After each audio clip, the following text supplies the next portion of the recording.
ძმებ მიქაძეებს და გიორგი ჯოხაძეს სამუდამო ციხის ვერდიქტი მოსამართლე რომეო ტყეშელაშვილმა გამოუტანა. უმკაცრეს სასჯელს განსასჯელის გამზე მჯდომი ერთადერთი ბრალდებული გიორგი მიქაძე დუმილით შეხვდა. საკუთარი ვერდიქტი დაუსწრებლად მოისმინეს მიმალვაში მყოფმა დავით მიქაძემ და გიორგი ჯოხაძემ. ბრალდების მხარემ შეძლო გონივრულ ეჭვს მიღმა სტანდარტით ბრალდების დადასტურება. ასე ახსნა მოსამართლე რომეო ტყეშელაშვილმა უმკაცრესი გადაწყვეტილება. თავარი მტკიცებულება არის მიხეილ ბერძენიშვილის ჩვენება, არის რომიკო გოგიაშვილის ინფორმაციული პატაკი. მოტივი რა გახდა შეკვეთილი მკვლელობის? ბიზნეს დავა? დიახ, მათ შორის იყო ანგარება და შეკვეთა, ეს უკავშირდებოდა ანგარებას, ეს უკავშირდებოდა მათ შორის იმ თანხას, რაც მოწმემ გააჟღერა პროცესს, ეს იყო $5 მილიონი სანაცვლოდ. უმკაცრესი სასჯელის გამოცხადებამდე გიორგი მიქაძე მოსამართლეს 1 საათის განმავლობაში უხსნიდა, რომ ვერდიქტი ეჭვების, ვარაუდის და პოლიციის პატაკის საფუძველზე არ გამოეტანა. გიორგი მიქაძე 9 თვიანი სასამართლოს განხილვების განმავლობაში რომეო ტყეშელაშვილს საკუთარ სიმართლეში დღეს პირველად არწმუნებდა. სიტყვის ბოლოს თქვა, რომ მისი ციხეში გამოკეტვა ვიღაცის ნება იყო, ვისი არ უთქვამს. მკვლელობასთან დაკავშირებით მედავებიან ორგანიზებას და ანგარებას. სრული პასუხისმგებლობით ვამბობ, რომ ამ მკვლელობასთან რაიმე შეხება არ მაქვს.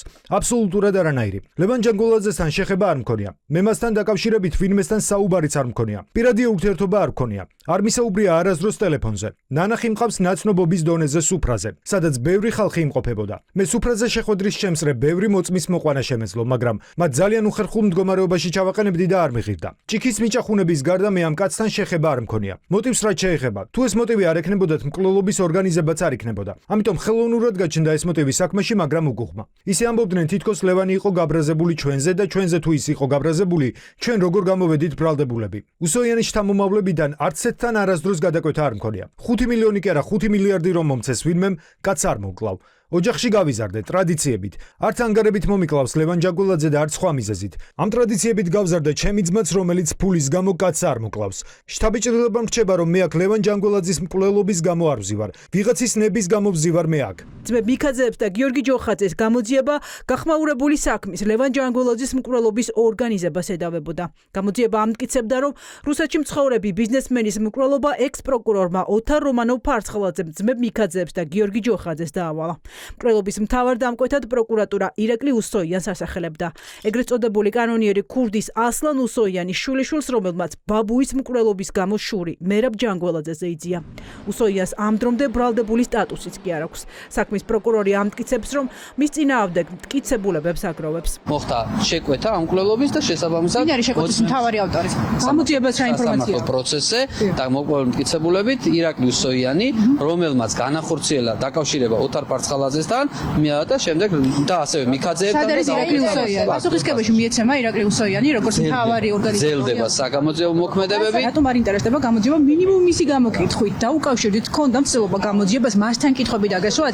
ეძებთ მოწმეს, რომელიც მის წინააღმდეგ მისცემს ჩვენებას ან მტკიცებულებას ეძებთ, მაგრამ მისით თუ დაინტერესებთ. თავად ეგ აღიაროს თქვენ. უკვე პარალ უნდა გაავლოთ ამ საქმეში იყო თუ არა მაგალითად გამოკითხული დავით მიქაძე, გიორგი მიქაძე, გიორგი ჯოხაძე. აპრიორი მოწმის დაკითხვა მათ შორის რომ ვის მიმართაც შესაძლებელია მიმდინარეობს რო არ აღიარებს ფაქტი. პოლიციის პატაკზე აგებული საქმე და პრეცედენტული გადაწყვეტილება მტკიცებულებების გარეშე.